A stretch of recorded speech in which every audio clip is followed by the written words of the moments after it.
Well, to believe this, you have to have your head so far up your ass you can actually see your colon firsthand. Let's define a few terms. First of all, fascist intellectual thuggery. Let's start with fascism. What exactly is fascism? Well, this is a term that gets thrown around a lot by people who have never read a book. Okay, fascism is the phenomenon whereby people believe that they have the capacity to ram their beliefs down your throat at the point of a gun, or say the point of a baton, or by throwing Molotov cocktails.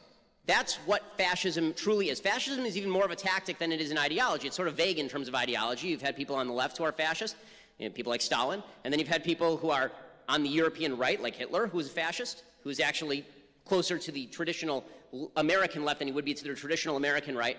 But I've been spending my entire career standing up against fascism and the idea of an overreaching government that uses the power of the gun in order to compel people to do what they want. Antifa is fascist. I am not a fascist. And as far as the service to the Trump-Pence fascist regime, first of all, I just want to note something. For all the talk about Trump and Pence being fascists, like, look at the protests outside. Where's Orange Hitler shutting it down? Right? He's nowhere to be found. This idea that we're living in a fascist country, we're actually living under a relatively ineffectual regime, a relatively ineffectual administration, if anything, but the idea that we're living in some sort of fascist dystopia is utterly absurd. As far as the idea that, I'm a white supremacist in service to Trump-Pence, a couple problems there. One, as far as the service to Trump-Pence, again, I didn't vote for Trump or Hillary.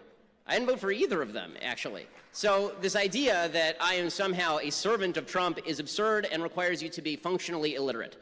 As far as the idea I'm a white supremacist, you see the thing on the top of my head, right? This funny hat. It's called a yarmulke. Hey, white supremacists aren't that fond of it, which is why I was, according to the Anti-Defamation League, the #1 recipient of white supremacist anti-Semitism on the internet among journalists in 2016. But no, I'm a white supremacist now. Because this is the way the left works, right? If you don't agree with them, everyone's a white supremacist. You're a Nazi, Nazis should be punched, and therefore it's totally fine to stand outside and try to shut down events if you can get away with it. They're not getting away with it tonight because the police have been allowed to actually do their jobs.